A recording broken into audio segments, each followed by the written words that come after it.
Kun sagalee bilisummaa Oromooti.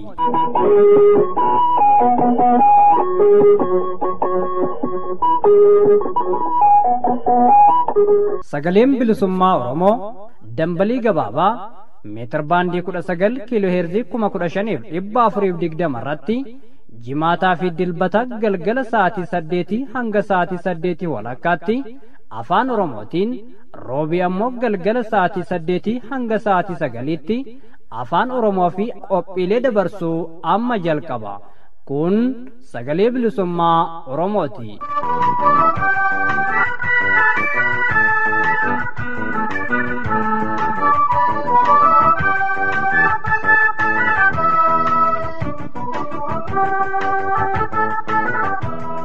Akkam jirtu dhaggeeffattoota keenya kabajamoo, nageenyi keenya kabajaaf ulfinaa bakka jirtan cufatti sinaa dhaqqabu jechaa tartiiba qophiilee keenya sagalee bilisummaa Oromoo sagantaa afaan Oromoo irraa isiniif darbuun isin beeksisa.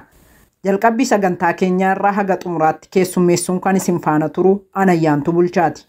Jalqabarra kan isiniif dhiyaatu oduudha.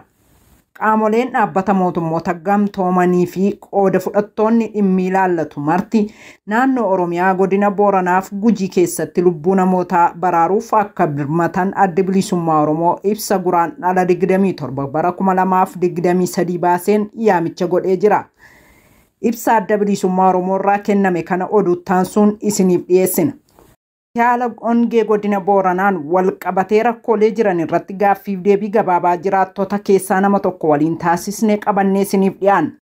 Maa irratti rakkoo dinagdee hawaasummaa fi siyaasaa Itoophiyaa keessa jiruun wal qabatee qaala'insa jireenyaa mudate giddugala godhachuudhaan garri itti deemamu haalaan rakkisaadha mata duree jedhu jalatti qophiin gabaabinaan qindeessine ammoo ibsa adda bilisummaa Oromoo irraa kennametti aansuun isin bira ga'a. Haga xumura sagantaa keenyaatti nu faana turaan afeerraa keenya oduun kunootti.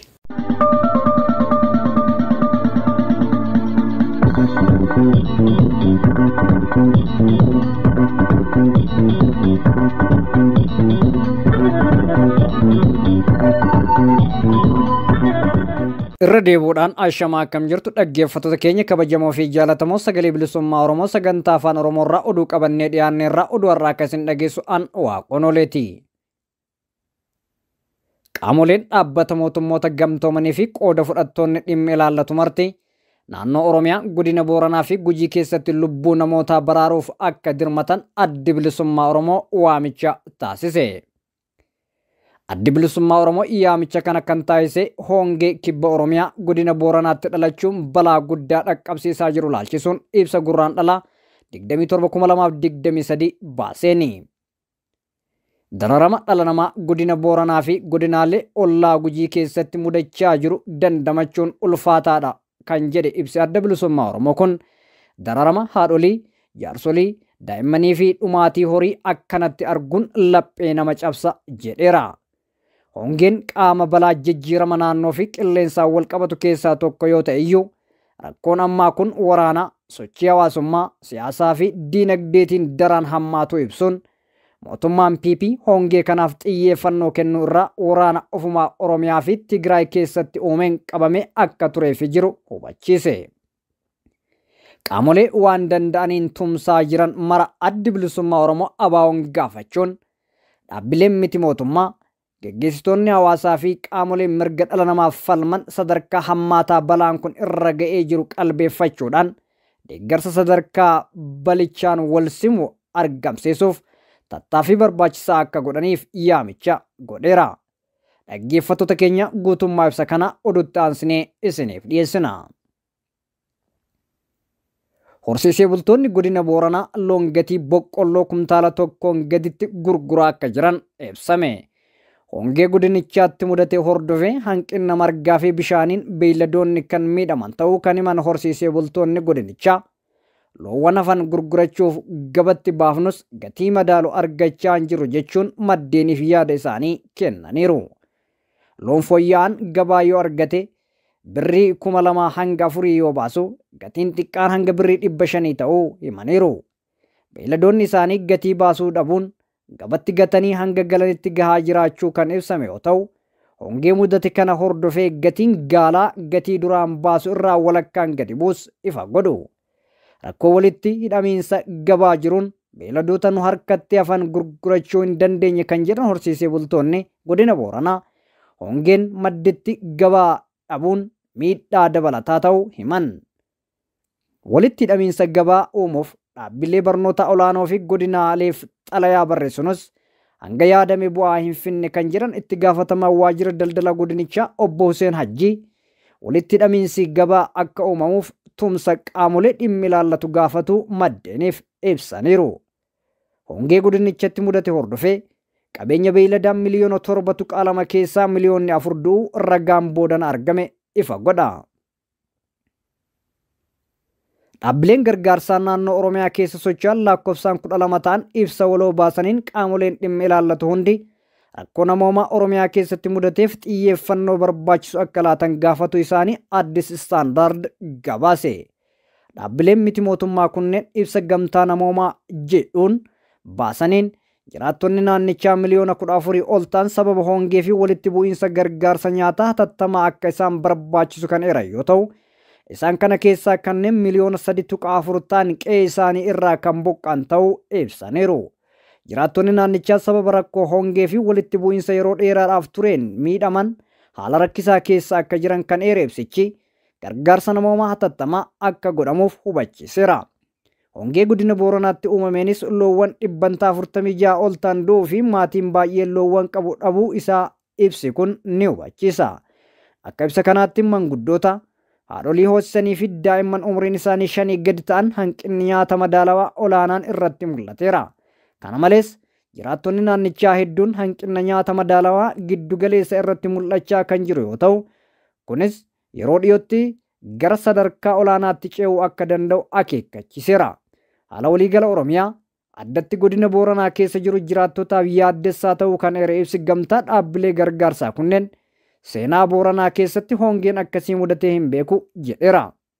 Gamtaan dhaabbilee gargaarsaa kun erga michoota gargaarsa isaaf dabarseen rakkoo namoomaa naannoo Oromiyaa keessatti mudate gadi fageenyaan akka qoratan akkasumas fandii rakkoo namoomaa uumame gitu akka ramadan gaafateera.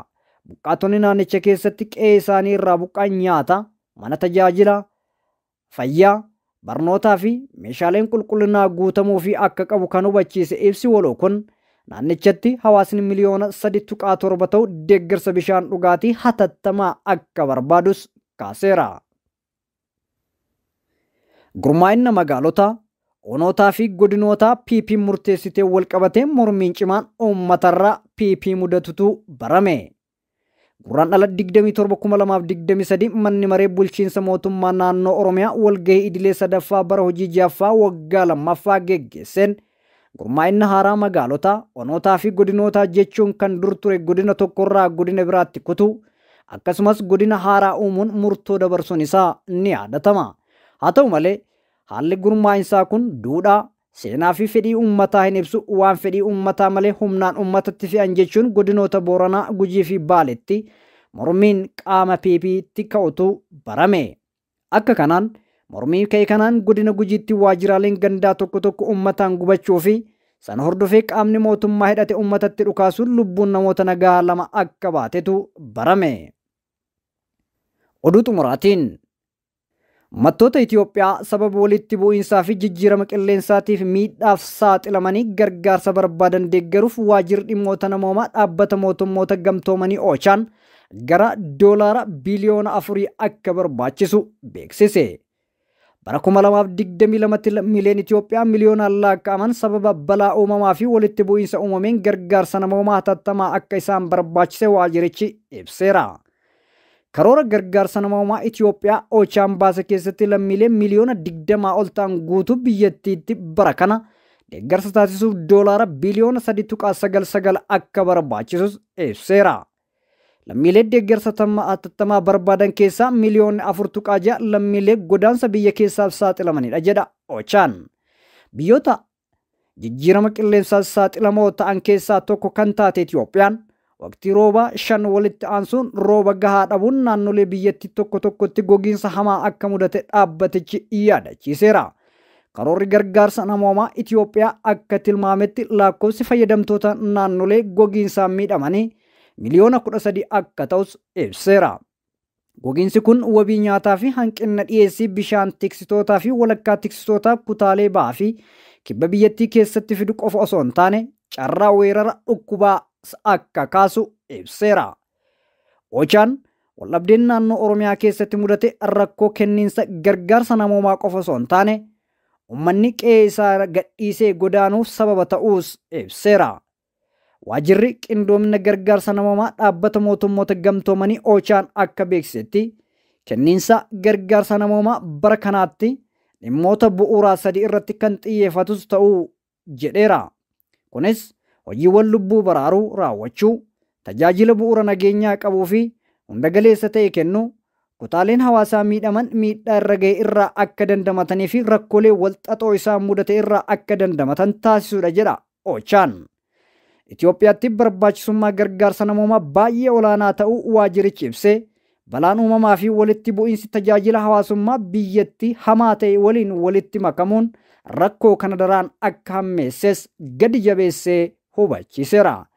Egaan dhaggeeffattoota keenya kabajamoo fi jaallatamoo sagalee bilisummaa Oromoo sagantaa afaan Oromoo irraa oduun har'aaf qabannee dhiyaanne kanuma qophiilee kennaaf waliin turte gaarii.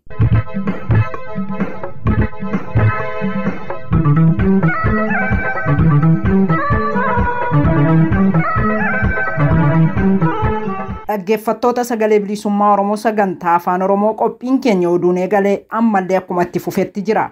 Jalqabarra akkuma isin beeksisne qaamoleen dhaabbata mootummoota gamtoomanii fi qooda fudhattoonni dhimmi ilaallatu marti naannoo Oromiyaa godina Booranaaf Gujii keessatti lubbuu namootaa baraaruuf akka dirmatan adda bilisummaa Oromoo ibsa guraandhala 27 bara 2023 baaseen yaamicha godhee jira.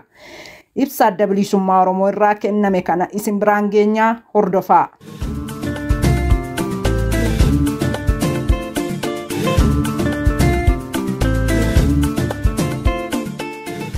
Qaamoleen dhaabbata mootummoota gamtoomaniif qooda fudhattoonni dhimmi ilaallatu marti naannoo Oromiyaa godina Booranaaf Gujii keessatti lubbuu namootaa baraaruuf akka dirmatan addi bilisummaa Oromoo waamicha taasise.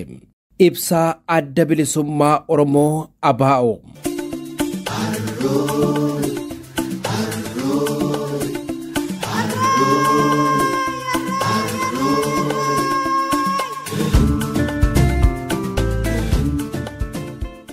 Addi bilisummaa Oromoo rakkoon har'a akkanatti hammaate sadarkaa kana irraa osoo hin gahin duraan qaamolee dhaabbata mootummoota gamtoomaniif qooda fudhattoonni dhimmi ilaallatu biroon tarkaanfii barbaachisaa ta'e akka fudhataniif deddeebi'ee waamicha gochaa ture. Ji'a onkololeessaa bara 2021 keessa ongeen kibbaa Oromiyaa balaawwan hammaatoo jireenya dhala namaa keessaa tokko akka ta'u ibsine turre. Dhugaa dubbachuuf yoo ta'e dararamaa dhala namaa godina kanaaf godinaalee ollaa Gujii keessatti mudachaa jiru dandamachuun ulfaataadha. Dararamaa haadholii, jaarsolii, daa'immaniif dhumaatii horii akkanatti arguun laphee nama cabsa. Horiin madda jireenya uummata naannichaa ta'an akkanatti dhumanii dirree irratti faffaca'anii jiru. Bishaaniif nyaanni horii hin jiru.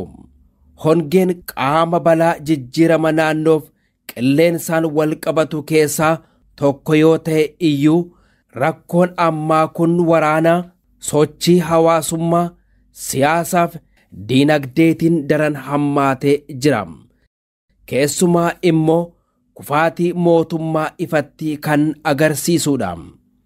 Mootummaan tasgabbiif itti gaafatamummaan itti dhaga'amu rakkoolee balaa akkanaatiin wal qabatanii dhufan salphaatti to'achuu danda'a.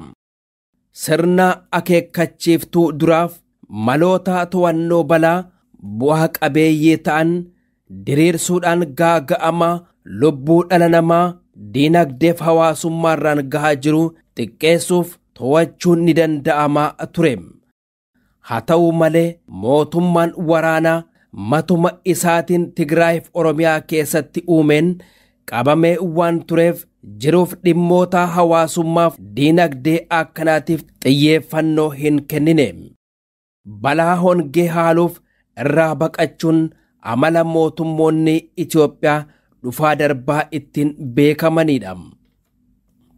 Gargaarsi namoomaa qaamolee dhimmi ilaallatuun uummata balaa hamtuu jalatti argamuuf taasifamaa jirus saffisa kan hin qabne bu'aa qabeessaa akka hin taane boodatti kan harkifateef baay'ee xiqqaadha. Qindoomina dhabuun ammoo gufuu ijoo rakkoo kanaati. Yeroo ammaa kanatti dirmannaaf gargaarsi uummata Oromoo baadiyyaa irraa eegalee hanga sadarkaa idila addunyaatti abdii kan namatti horuuf gochaa jiru nama jajjabeessuudha. Tokkummaan uummata keenyaa warra rakkoof balaa hongee jala jiraniif abdiif jajjabina guddaa ta'ee jira. Qaamoleen waan dandeessaniin tumsa gootan maraa abaa'oon isin galateeffata.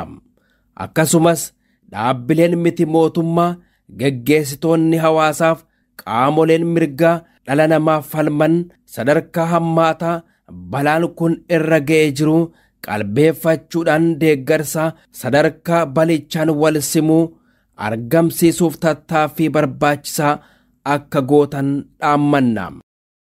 Dhumaa irratti hawaasi idila addunyaa akkuma ammaan duraa harka keessan akka nuuf diriirsan iyyanna. Balaa sadarkaa baay'ee hammaata irra ga'e tumsa namoota dhuunfaaf hawaasa qofaan to'achuun ni ulfaata. Lubbuu namoota baraaruudhaaf qindoominni qabeenyaaf tarkaanfileen dabalataa argamuu qabu.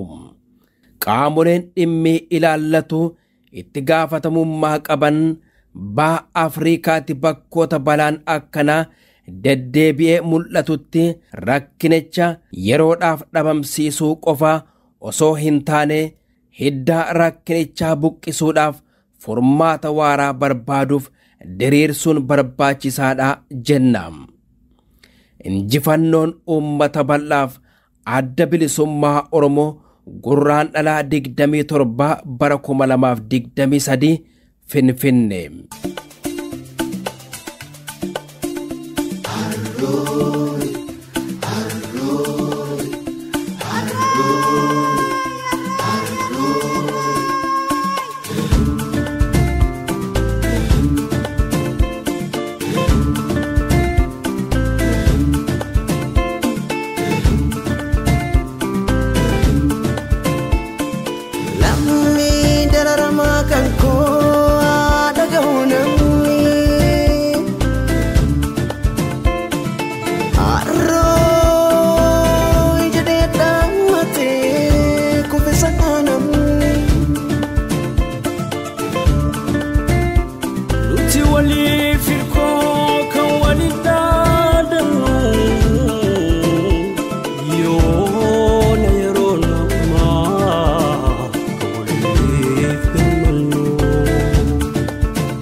sagal elmatte sagal tamboboftu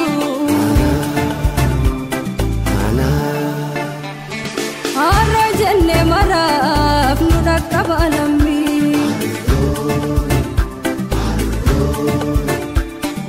Kan kabdurra goduf sinan katufumni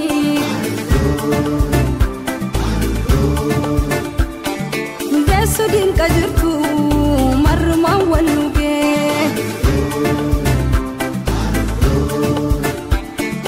Malil moho sifti bilan harni guge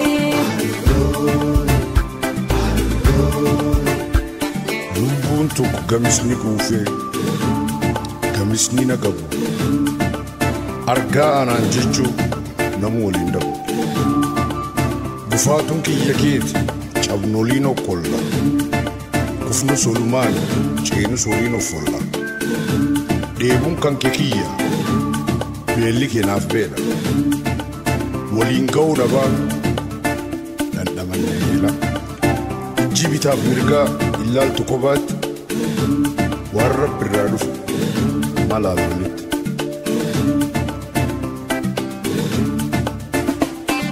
Walif ya birmannu walif harifannu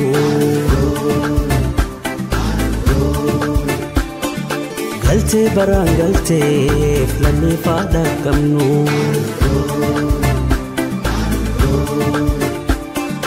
Nuti qaama tokko miila hanga mataa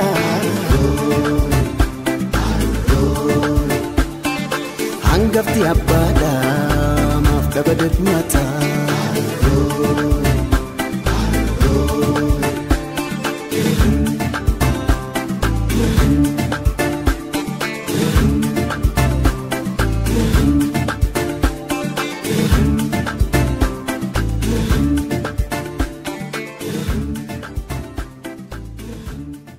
haala hongee godina Booranaan wal qabatee rakkoolee jiran irratti gaaffiif deebii gabaabaa jiraattota keessaa nama tokko waliin taasisne qabannee isiniif dhiyaannee jirraa caqasaa.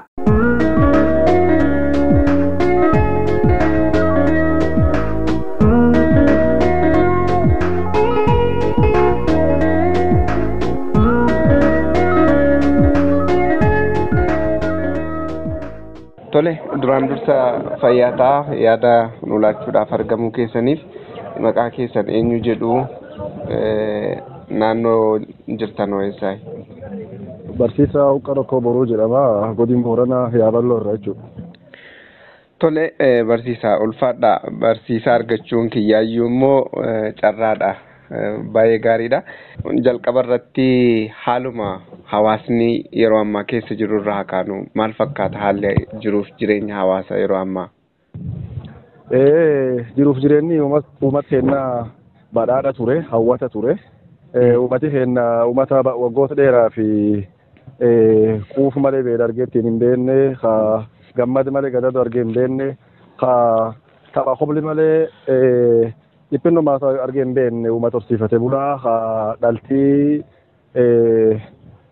gurruu naananii dibbeen manaa isittuu dibbeen ala kinniisaa uummata akkanaati.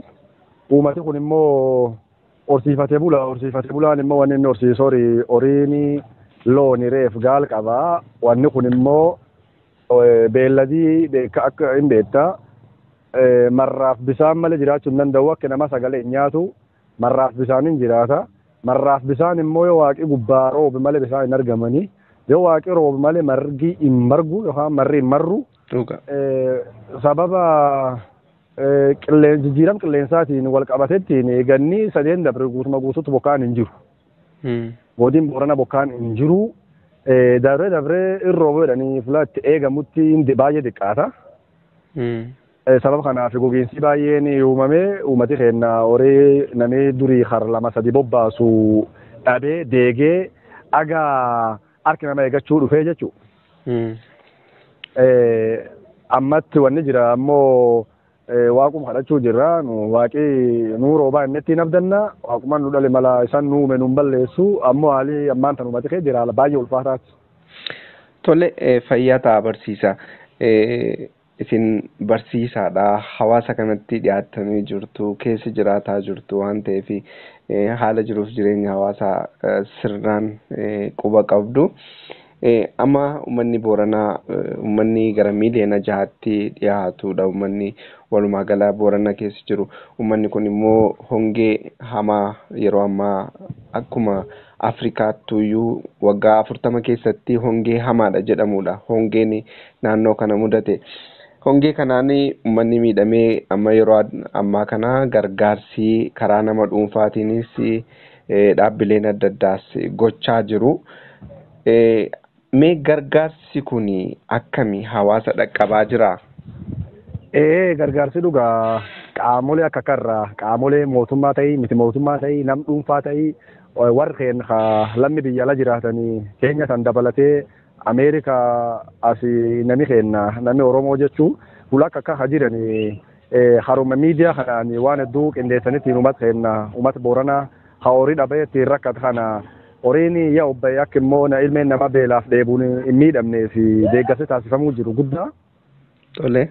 Warrummaan waan kan yaadetti hin qindeessetti bakka kakkaatti sochoosaa jirullee rabbiin isaanii kennuuti. Guddinni galateeffannaa maqaa Booranaatiin ammoo gargaarsi kunini dhufaas jira. Walittis qabamaa miidiyaa irrattis waan gargaraa hin arginan dhageenyallee ammoo hataatuuti.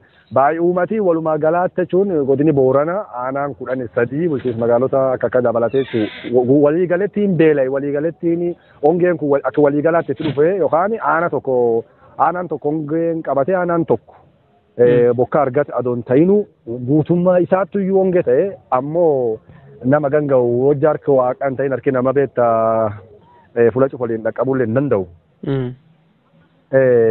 Dansa deeggarsi dansaa akka deemu jira ammoo warri duraan kana qubi hin qabne illee kan qubi qaban yookaan fakkeenyaaf rakkinni Boorana keessa jiru kan dhagaanittiin haga maattomaatti hin deemin illee haruma miidhaa keessanii kanaan gurra biyyaatiin dhugeettan isanillee uummata keenya rakkoo hamtuutan keessa haga waaqni nu roobutti akka nu bira dhaabatan jenna ammoo deeggarsi dansaa dhufuu jira qaamoleen mootummaaf miti mootummaallee namni baay'ee waltiyyee walti kullisee birmannaan hin jirti birmannaan Oromoota baay'ee jirti.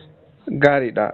Ammallee uummanni kan keenya kanneen biyya keessas biyya alaa jiranii uummata kana cinaa akka dhaabbatan nullee waan gama keenya waan irraa eegamu hunda ni goona.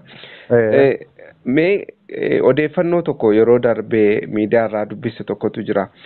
Barsiisaadha si waan taataniifan waan barnootaa waan walitti hidhatuudhaafan isin gaafadha.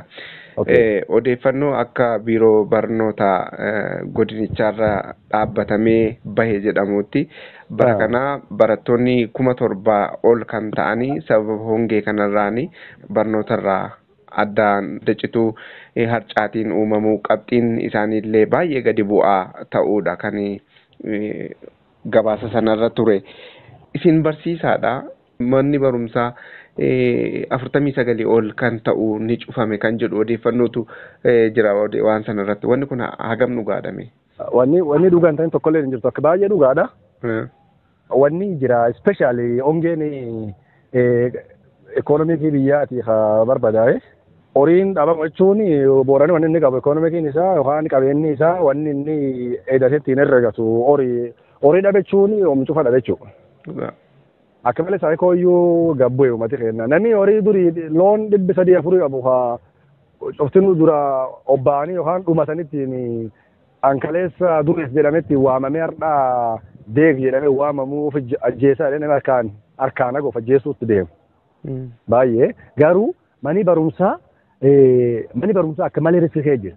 Manni barumsaa fakkeenyaaf manneen barnoota olla keessa jiranii naannoo godina Booranaa keessatti argaman amma namummaan ijoollummaan xiqqoon fa'aa yookaan namummaan sadarkaa pirimerii haga iskuulii jiranii deemanitti ollum keessa baratan waan bisaan mootoloo maatii waliin nyaataa dhugaa olla keessa baratanii lakkisi wanni akka malee amma rakkoon guddoon ijoolleen dhaabbilee olaanoo baratu yuunivarsiitii kolleejjii gargaraata baratu nama shaashamannee baratu jira Debre Biraan Debre Marcos baratu jira Jimma baratu jira Jijjiga baratu jira Walaayita baratu jira Jinka baratu jira barattooti tunini yuunivarsiitiin mootummaa dhaabbileen olaanoon cuftinuu sa'aatii fi eegatetti manni barumsaan cufama gisee erefti yookaan boqonnaaf gara maatii gad dhufani aga kiraayi makiinaa hamam gara iskuul barachuu jirani suni deeman dhabuu.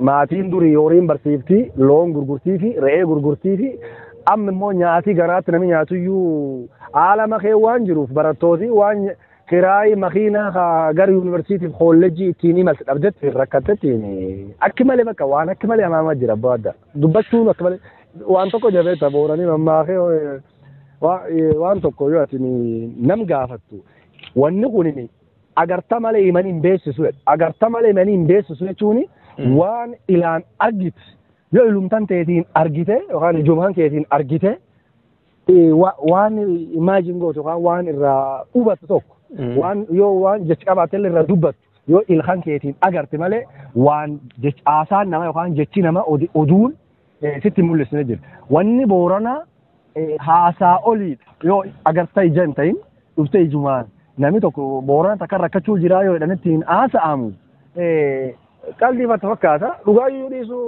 ta'uu danda'a wanni kun jechuufa danda'a namatti beelaan du'ee barumsaa cufamee yoo jedhani qaama hedduun dhugan se'u garuu uummata keenya haalinni kee jiru haala haasaatiin olitti jechuudha waan haasa'amuun olitti miidhama kee jira manni barumsaa baay'ee isaanii cufama jiranii barattootiin harcaati yoo waan nyaattee dhugdiin qabne man barumsaa deemte gaggabuu caalaa manuma haadhi isaanii ciisanii ofirra waan akka akkaatiin dabarsan yeroo isaanii baay'ee haala rakkisa adda.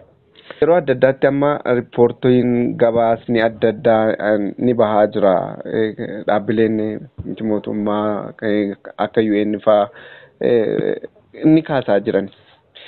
Mootummaan Itoophiyaa immoo yeroo ammaa kana keessattuyyuu tibbana erga sooshaal miidiyaa irratti rakkoon kun baay'ee mul'achaa dhufee haga tokko sochiin jalqabame malee kanaan dura dhaggeettii illee xiyyeeffannoo laannee fi kan jedhu komiin hawaasa keessaa ni ka'a. Yeroo darbe akkasuma nam tokko haasofsiiseen ture godina Booranaarraa maal naan jedhanii silaa mootummaan yeroo ammaa kana xiyyeeffannoo guddaa itti laatee labsii yeroo muddamaayyuu labsuutu irra ture. Maaliif rakkoon Booranni keessa jiru hawaasni kun keessa jiru rakkoo ulfaataadha. Rakkoo kana xiyyeeffannoo itti akka laatamuuf kana gochuutu irra ture jedhu. Isinoome mootummaan maal gochuu danda'a ture maaliyyuu osoo hin godhin hafe jettume.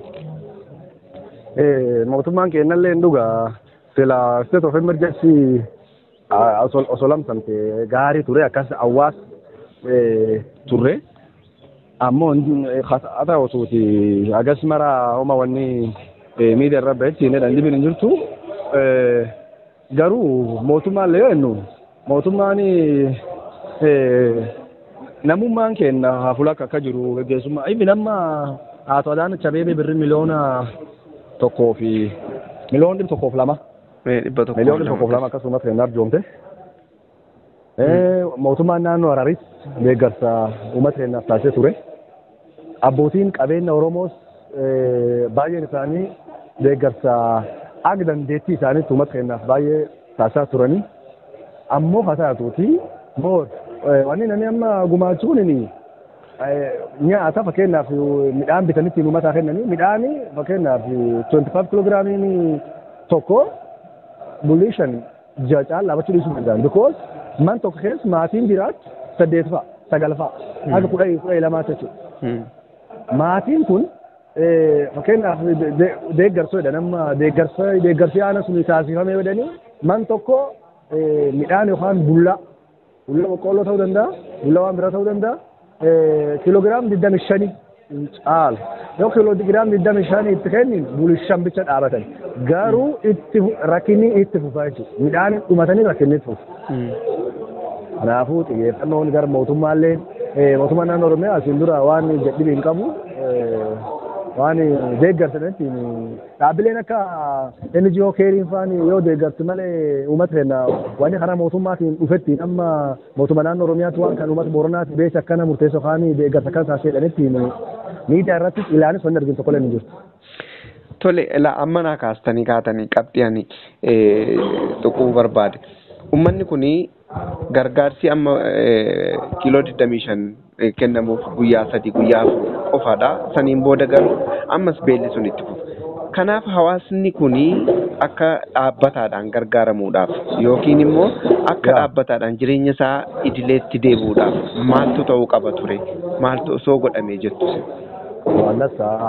Wanni jira wal gargaarsa qunceen arbiiti jedhanii nu sabetuun immoo safan keessa namni dhalate kamiyyuu biyya keessa jiraatus biyya ala jiraatuuti dhaabbilee gargaraa keessa hojjetuuti geggeessa sadarkaa gandaagaa federaala haa ta'uuti uummata keenya rakkoon tun itti dhufte kana wanni deeggaramuu jira kuni itti fufiinsa horattee Waaqni roobee rakkoo sana keessa nu baasutti akka uummata keenyaaf deeggarsi taasifamu qaamannaa garaachi waraanaadha booranii garaachi waraana halkanii tokko namni bulchuu kanaaf qaamoleen mootummaas ta'ee miti mootummaalleen uummata keenyaa hongee miidhamaa jiran kana deeggarsa darbe yookaan torbaan darbe deeggartaasifnee fedhanii callisoo osoo hin ta'inu deeggarsa addi hin cinne uummata keenyaa akka taasisan ganaallee dhaaban. Tole galatooma barsiisamee waan inni haga ammaatti isin hin gaafatin yookiin immoo osoo kana naan jettee gaarii ture kanatu na hafee bakka kanatti osoo dhaamsa akka kanaa dabarfadheera ta'ee waan jedhu naa kaastutti taansitanii. Yaadii na hafee gabaabaa xiqqaa yaa umqoon na hafee waan jechuu barbaadu harum miidiyaa kanaan qaamii hin dhageenye kan dhagaaniiti. Moor uummata horsiifate bulaa kan caalaa qaamii miidhamuu jiru barattooti sadarkaa kolleejjii yuunivarsiitii gargaraa baratan maatiin isaanii akkuma jalqabsi haasuuf yaaletti maatiin isaanii durii horiin barsiifti reetti gurgurtii gaaletti loon waan qabdetti gurgurtee barsiifti horiin sun tokkollee waan hin jirreef barattooti yuunivarsiitii kolleejjii gargaraa irraa ereeftiif yookaan boqonnaaf gara maatii dhufan waan kiraayii makiinaa tolfatanii gara yuunivarsiitii yookaan kolleejjii ittiin deebi'an dhabanii rakkataa waan jiraniif qaamileen dhaabbileen barnoota olaanoo kamiyyuu barattoota booranaatiif xiyyeeffannoo akka gootachuu barbaadu. Fayyaa barsiisa ulfaadhaa gara fuulduraattis akkasuma haala jirurratti deebinee kan walii yaafannu ta'a sagalee keessan dhaamsa keessan immoo uummata bal'aadhaan hawaasaanis ni dhaqqabsiisna gama keenyaan uummanni Oromoo bal'aan hawaasa kana cinaa akka dhaabbatu hojii nurraa eeggamu hundumaayyuu of qusannoo tokko malee ni bahanna har'aaf turtii dansaanaa waliin gootaniif maqaa hordoftootaa fi dhaggeeffattoota sagalee bilisummaa Oromootiin fayyaa ulfaadhaan jedha galanni keessan guddaadha.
turte dhiireta naamute hawaasni addunyaa ibiddina qaba hiyyummaarra turte dhiireta naamute hawaasni addunyaa ibiddina qaba walaabuma malee waaqa kaleellamne adara lamniito akkatti roorrifne walaabuma malee waaqa kaleellamne adara lamniito akkatti roorrifne.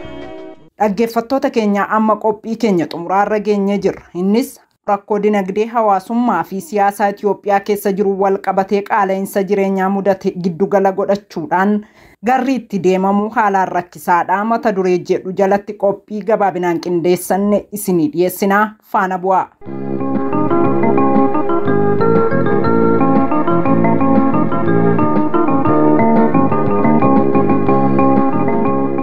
Sirni jiru sirna akkamii akka ta'e yeroo darbanii hafee kanumti as kalu kanaayyuu haalatti ibsee mul'isa.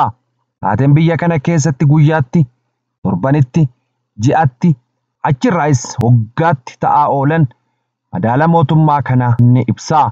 Karaa siyaasaa, diinagdee fi hawaasummaan jiruu fi jireenya uummata biyya kanaa waggoota afran darbanii bakkumti irraa qabanii dubbatamu hin jiru. Kamtu kamirra wayyaa adda baasuunis hin salphatu. Jireenya uummattoonni keessa jiran dhugaa dubbachuuf jireenya jedhanii himuudhaaf ni ulfaata. Hawaasni galii fi jireenya isaa gadi aanaa ta'e kan jireenyi isaa harka irraa gara afaanii mallii fi akki jireenyaa harkaa babbira jedhamuyyuu amma sadarkaa gumgumaa deemu irra ga'ee jira. Kun haqa lafa irratti mul'ataa jirudha. Jeequmsi siyaasaa, waraana, rakkoon diinagdee fi hawaasummaa biyya kana hundeen furamu malee biyyattiitti guddinni hin argamu, jireenyi uummataas hin wayyaa'u. Sirnichi diinagdee kufee fi jireenya qaala'ee tasgabbeessee uummata jireenyi itti hadhaa'eef fala soquu irraa siyaasa isaa tarkaanfachiisuuf bara aangoo isaa dheereffachuuf hojjetaa jira. Jeequmsa uumaa, lola babal'isaa jira. Hongee fi beelli ammaan tana uummata keenya Booranaa akkaan hubaa jiru madda jireenya isaa kan ta'e beelladoota fi loowwan isaa miliyoonan akka baala harcaasee xiyyeeffannaa mootummaa dhabuu irraati malee goota sadan arfan darban osoo mallii fi falli walitti fufiinsan kaa'ameeraaf ta'e balaan hangana ga'u hin dhaqqabu ture. Xiyyeeffannaan sirna PP garuu aangoo isaatiif kachuuf lola babal'isuun qabamu ture. Rakkoo siyaasaaf furmaata siyaasadhaa dhugaa ta'e barbaaduu fi kanaafis qofa of qopheessuu irraa har'allee filannoon isaa lola babal'isuudha. Nagaa lallabuun hunda biratti jaallatamaa ta'ullee sirnichi mallattoo nageenyaa barbaaduu isaa mul'isan tokkollee agarsiisuuf fedhii hin qabu. Har'a dabalataan Oromiyaatti waraanatu guurramaa jira. Hidhamuu fi ajjeeffamuun lammiilee nagaa irra hin dhaabbanne kunneen mallattoo nageenyaa barbaaduu osoo hin taane daran rakkina babal'isuu isaa agarsiisa. Mootummaan Bilxiginnaa daandii waliin dha'iinsa siyaasaa fi goomsa shiraa qabatee jiru irra deebi'ee haala qabatamaa biyyattiin keessa jirtu irratti hundaa'uun rakkoo siyaasaa jiru furuuf dhugaan yoo gadi hin teenye gama siyaasan, diinagdee fi hawaasummaan rakkoolee jiran kan darani ta'uun biyyattii fi uummattoota dhidhima buusuun waan hin oollidha jenna.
Egaan dhaggeeffattoota keenya kabajamoof jaallatamoo qophiilee sagalee bilisummaa Oromoo sagantaa afaan Oromoo irraa isiniif dabruun ka guyyaa har'aa xumurreeti jirra. Jalqabbii sagantaa keenyaa irraa ga xumuraatti turtii nu faana taasistaniif ulfaadhaa isiniin jecha qophii keenya jimaata dhufuutii naga walitti deebinutti nagaaf fayyaa keessanuuf jiraadhaa. Injifannoo uummata Oromoof.